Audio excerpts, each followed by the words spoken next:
In the headlines, Katsina Federal University abandons campus over insecurity.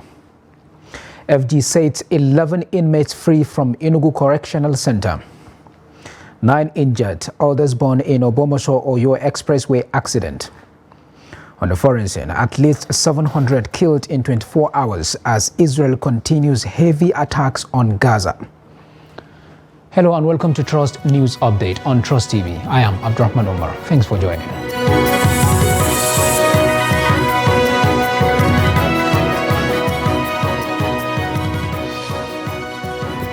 And now the news in full.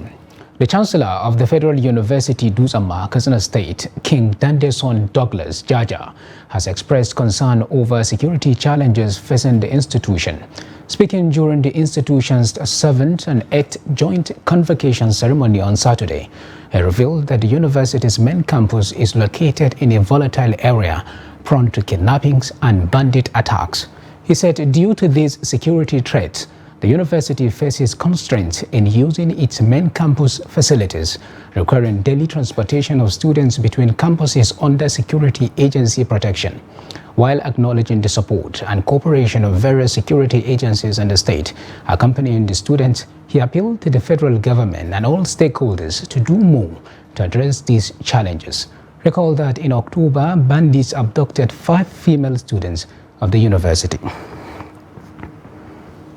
In the meantime, the leadership of the Imo State Police Command says it has apprehended the bandits who attacked and killed the DPO and Inspector of Police, including a civilian at Ahiara Junction in Mbese local government areas of Imo State. Trust TV's Ajibade Press was at the Imo Police Command headquarters where the suspects were paraded and filed in this report. Parading the suspects at the Imo Police Command, the Commissioner of Police, Danjuma Aboki, said investigation into the matter has started yielding results. The command, he said, has successfully arrested the key members of the gang that perpetrated the act and recovered 5 AK-47 rifles, ammunitions, and other dangerous weapons, among other exhibits. He added that several vehicles suspected to have been snatched from their owners and used for their evil act were also recovered. Following the murder of the DPO of IHC Mbesi and an inspector of police on 27th of 11/2023 and the subsequent confession of suspect arrested at the scene by the operator of synergy with the military operative of the kidnapping unit. On 29th of last month, 2020, stormed the camp of criminal syndicate at Umuohe in Ungopala local government of Imo. In his confessional statement, the arrested suspect, who identified himself as Obi Chukwemeka, said he is a member of the deadly gang, which he joined following a 65,000 naira monthly salary he was promised. Are you a member of the ESN or not? Yes, I was a member. That's as of 3 months ago. They said that I should. They told me that they normally pay ESN people. I have been there 3 months. They said that they are owing us salary 3 months. I have to travel. Some of the victims equally narrated their ordeals in the hands of these dangerous men of the underworld. They moved me to the highland. Mainly I entered the highland, that the 2 of them is in the highland.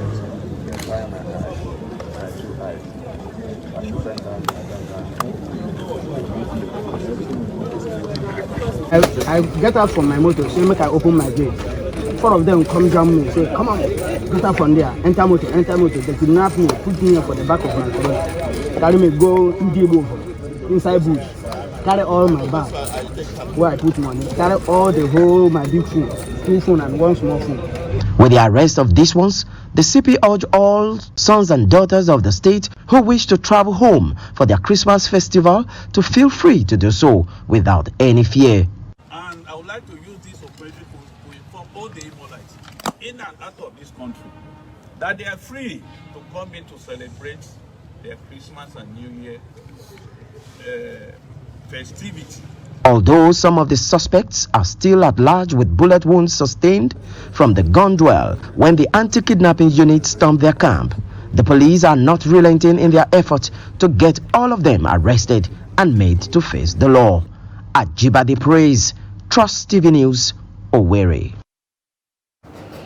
Mixed reactions have greeted the presentation of the 27.5 trillion naira budget presented by President Bola Tinubu for the 2024 fiscal year to the joint session of the National Assembly.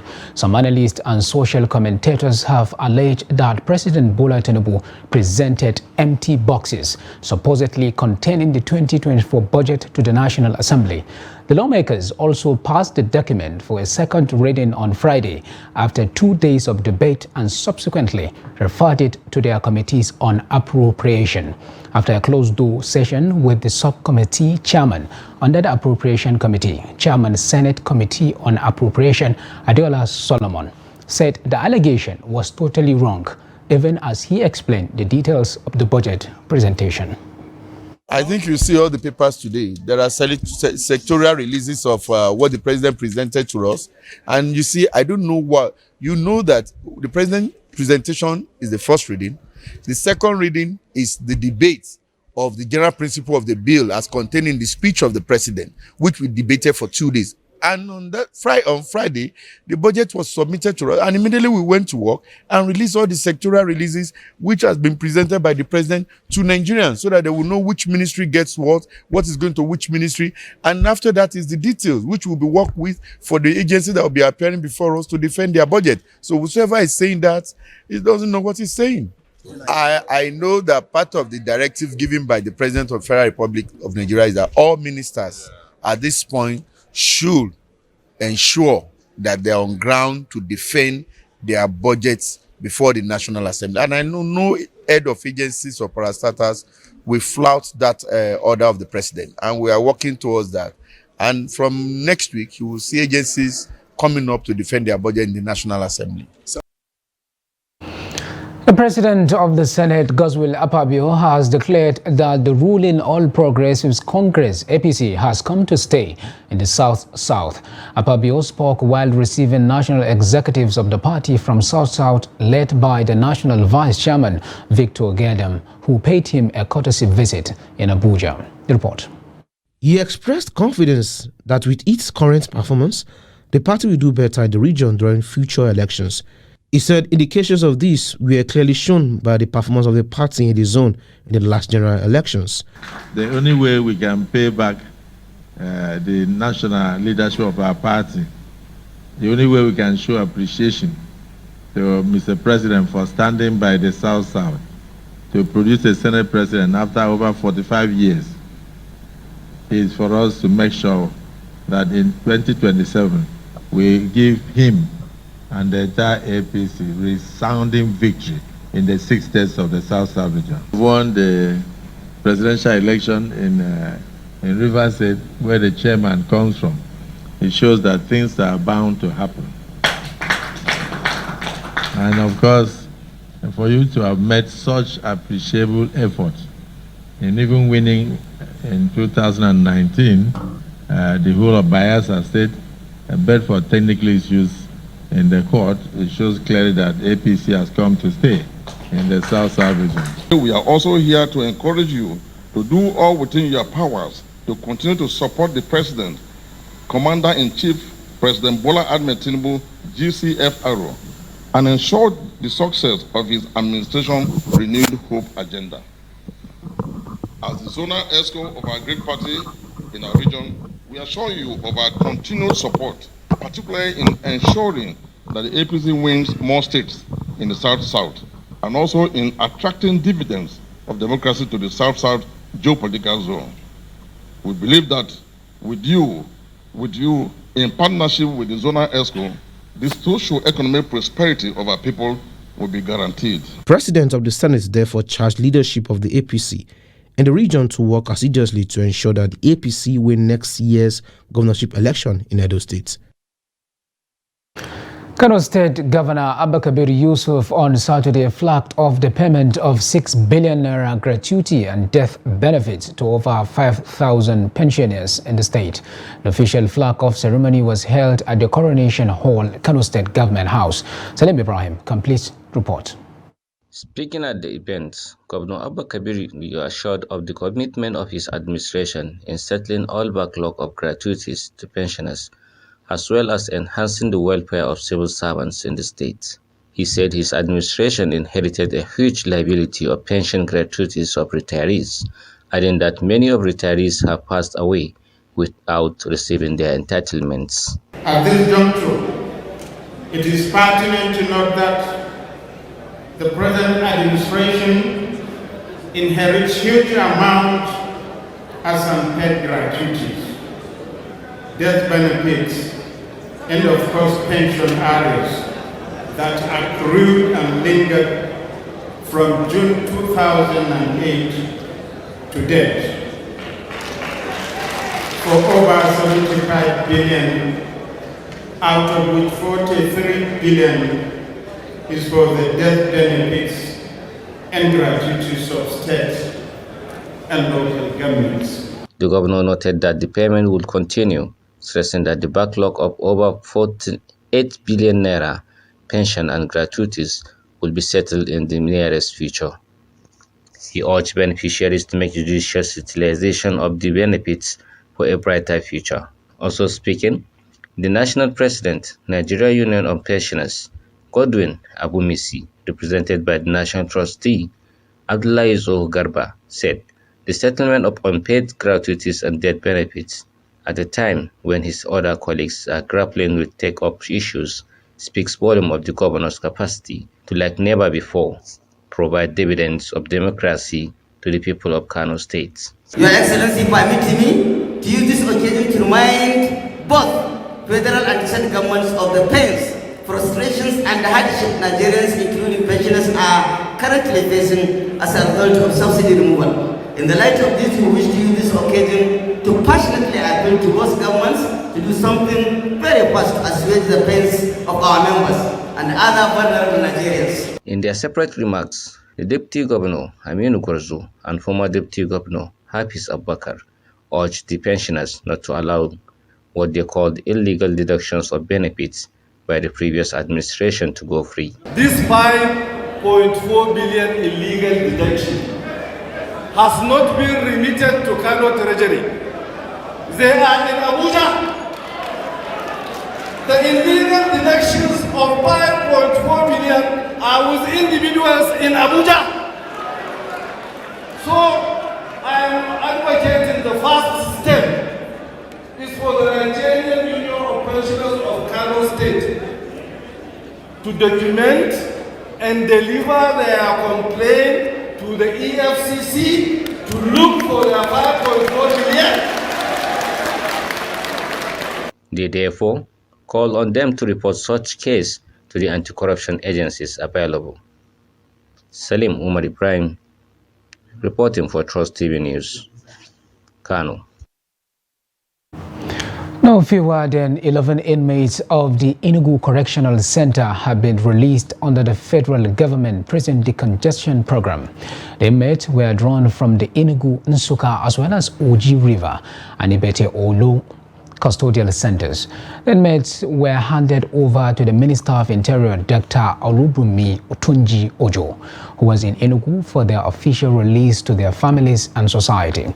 Recall that the Ministry of Interior flagged off the release of 4,068 inmates sentenced to various terms of imprisonment, with option of fine and compensation in custodial centers nationwide.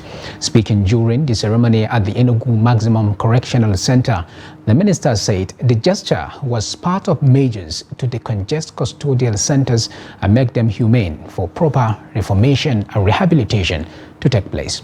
He said that as at November 2023, there were about 80,804 inmates in 253 custodial facilities nationwide, whose total installed capacity was less than 50,000 inmates.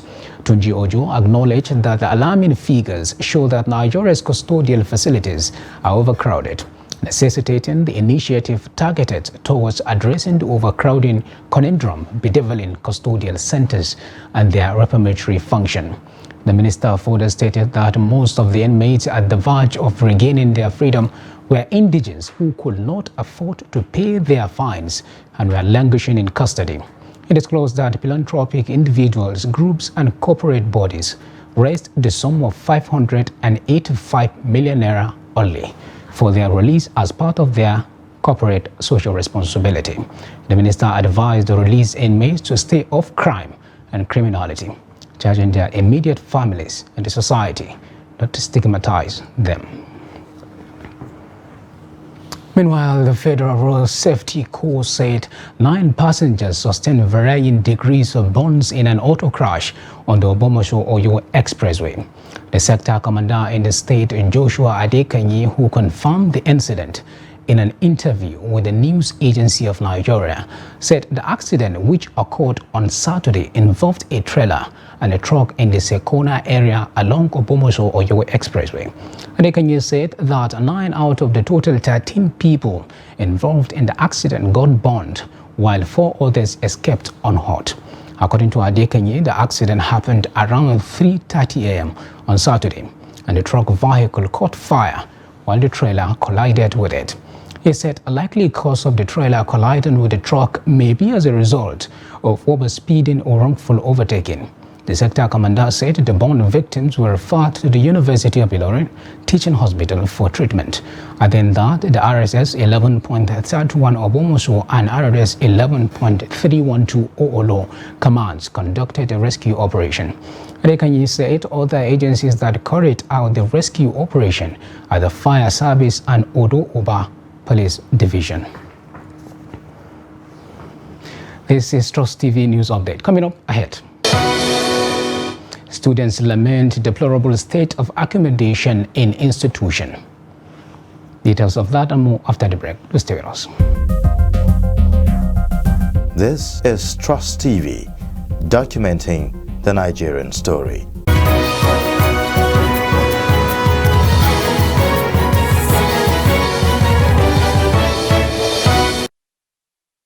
Welcome back. If you are just joining us, this is the news update on Trust TV, and here is a recap of some of our top stories. Katsina Federal University abandons campus over insecurity. And FG sets 11 inmates free from Enugu Correctional Center. Now to other stories. Residents of Durumin area of Kano State have warned of the likelihood disease outbreaks in the area due to fecal pollution, following alleged negligence of the custodial center in the area. According to Trust TV's findings, following its deplorable condition, residents have been exposed to an unhealthy stench that oozes out of the center due to lack of proper attention. Osman Balarabi tells us more on this. Fecal pollution is a major threat to human health. Experts say it can cause diseases such as typhoid, hepatitis, dysentery, and cholera, among others, housing hundreds of families. This is Duruminya community, situated behind the Emirs Palace in Kano State. It is also behind an over centuries-old custodial center known as the Kurumawa Central Prison. Upon reaching this community, the stench of human feces engulfs the air. Trust TV's investigations traced the source of the stench to a drainage behind the high walls and barbed wire fence of the Kano Custodial Center, which houses over 1,500 inmates. Here, voluminous liters of human feces are released from the custodial center periodically through the drainage system and into the community's gutters. In this community, residents are protesting over how feces released from this Kano Central Prison endangers lives of many residents and affects businesses. Daga can dai ina jin damo shi suke yi, tunda wani lokacin ma za ga har da guda-gudansa suke koro shi. Idan suka koro duk wanda yake bakin titi to bai sai zauna ba. To in sun koro shi ba mu samu ɗebo ruwan nan ba. Haka za mu haƙura har sai lokacin da muka yi dabara ko mu nemo aizal inda hali waɗanda Allah ya sa suna nan su zuba a ɗan kashe warin sannan a ɗebo ruwan nan. Kuma yanzu a ce inda ake ɗiban ruwa a wanka a alwala a girki, yanzu a ce kuma ana ɗiban najasa. A kaga wata annoba za ta iya samuwa musamman ta kwalara da sauransu. Guda mu ma nan akwai kawuna nan masu da muka kai shi asibiti, shi ma yayi amai da gudawa. Akwai ran da ma'aikacin su ne aka zubo shi ma yayi amai din, ina nan gurin ma ya ringa amai. So muna samu irin kuma aka ringa gani yara suna kuraje ko kaga ana gudawa haka a cikin gari wani lokacin da abubuwa ya haka. The situation is more worrisome for women in the community. Wallahi wari, ai abun ba daɗi. Wallahi kullum turaren wuta, duk wata na sai turaren wuta 5,000, to sun ƙara masa kuɗi. A ranar sai mu sa so 3 turaren wuta. Tsakani da Allah, air fresh na musa na tsinke musa na hayaki. a kullum haka miki saboda wannan warin. Gaskiya an san da nake jin warin bana jin daɗi, ji nake kamar zan amai, sai dai dole in hakura in tashi in canza guri kafin wani lokaci, amma yawanci wajen dare wajen tara haka suke sako shi. Gaskiya hakan yana haifar min da illa, saboda idan suka koro za ka ga duk kwastomomin sun tafi sai a banni da abincin bai kare ba. In suka koro ruwan kashin yana haifar min da illa, saboda sai kwastomomin duk su tafi su ban min abincin bai kare ba. Wannan abincin shine rayuwata da ni da 'ya'yana.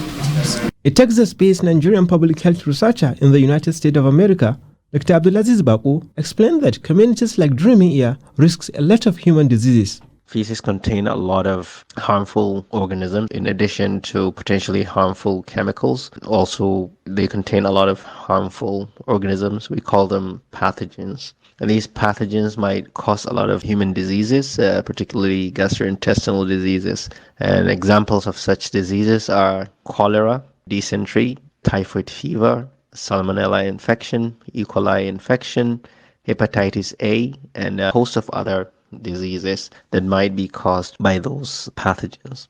But the Nigerian Correctional Service in Kano State says, though the service is concerned, such environmental issues are expected in overcrowded facilities. So the service is concerned for the environmental complaint from the residents of the Kurumawa quarters, where our facility is located.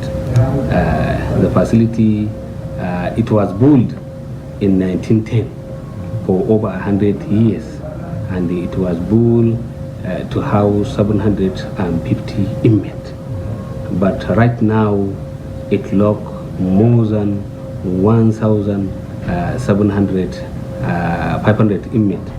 So this environmental issue is expected as a result of overcrowding. So it is not unintentional. It was as a result of the sewage, but a sewage disposal reservoir was built in the custodial center to control the spillage. While the fall odor makes it almost unbearable to live in the community, residents say they have already lost hope in government agencies. Wallahi mun yi yunkuri mun rubuta takardu, mun yi iyayenmu, wallahi abin da ya gagara sai muke dauka ma mu wata kila kaman ba in Kano bane. But the Kano State Ministry of Environment, which is responsible for regulating and monitoring environmental issues in the state, says it has not received any complaint from the community. As a ministry and as a director of public enlightenment of the ministry, I think we had it now for the first time from you. So they should put it in writing, they should document it, make a case or make an appeal to the ministry. So when we receive the petition, or rather the complaint from the resident of that area, so definitely we are going to set our machinery and assign the director pollution control department of the ministry to go and ascertain the situation and assess and evaluate the cause or otherwise, and they will come back and advise professionally and adequately on what to do so that people in that area will not have such kind of inconveniences or faces as you rightly mentioned. So I think these are the procedure. However, Trust TV obtained a copy of the latest letter written by the community to the State Commissioner of Environment, which was received and acknowledged by the ministry on the 13th of September this year. While hope seems lost, residents of Dreaming Ear community are hopeful that an action is taken to allow them to have a serene feel beyond the Hamilton season. And that's a special report there by Usman Balarabi on fecal pollution being faced by residents of Dreaming Ear in Kano State. Now moving on, some students of the College of Medicine, University of Ibadan have lamented the deplorable state of accommodation in the institution. A cross-section of the students who shared their experiences with Trust TV revealed that this challenge is negatively impacting their studies and academic productivity. Report. In every educational institution, a conducive learning environment is necessary for a productive experience in school. However, for students at the College of Medicine, University of Ibadan. The situation is different as they encounter numerous challenges in their campus life. Joseph Adiyeye is a 600-level student of medicine and surgery. He's the chairman, Alexander Brown Hall. Joseph and others want the school management to provide more space for the students as they usually encounter attacks from strangers outside the campus. Not all clinical students are fully accommodated in Alexander Brown Hall. There are not enough spaces for all of us here. And what implication does that have on the studies? Okay, so for some students who are not accommodated, they have to stay off campus, and the MBBS program is a full-time course, 24/7 course. We need to be in the hospital most hours of the days and nights. So because they are off campus, it's difficult for them to. Morning, so that the building of this new accommodation will be completed as quick as possible, and this will enable physiotherapy students, 400 level, 10 level, 5 level, to have more access to accommodation and spaces, and this will also help us to reduce the number of students going outside to go and look for accommodation and reduce the attack on our students. In her reactions, the Provost College of Medicine said the management is aware of some of the plights of the students, assuring that they will be looked into in due course. When I came back, we assessed the situation. We discovered about more than, over, like, let's say, approximately 50% of them were not able to get accommodation here in UCH. And this, many of our students were living off campus in places like Yemetu and other areas. And we've had reports of students who were, harassed. Students were beaten up. Their goods were stolen. They were assaulted, and that in itself is a problem when your students are not safe. There was even a case that was so unfortunate. I think they went to raid a house somewhere in this neighborhood, the police, and some of our students were there, and they just carried them along. And we had to go, and the dean of students had to go and bail out students. Meanwhile, efforts are underway to address the challenges faced by the students. The provost appeals to the federal government and well-meaning individuals to support the school in its quest to restore the hostels. On international scene, the Director General of the Government Media Office in Gaza has said that more than 700 Palestinians have been killed in Gaza during the last 24 hours. Hamas says captive prisoner swap talks will not resume until Israeli onslaught in Gaza ends. Israel pulled back its negotiators from Qatar on Saturday, saying Hamas violated terms of truce agreement. At least 15,207 Palestinians have been killed in Gaza since October 7th. In Israel, the official death toll still stands at about 1,200. And with that, we have come to the end of the Trust TV News Update. Do not forget to follow us across all our media platforms and our YouTube live stream for more news, programs, and documentary. I am Abdurrahman Omar. Thanks for watching. Bye for now.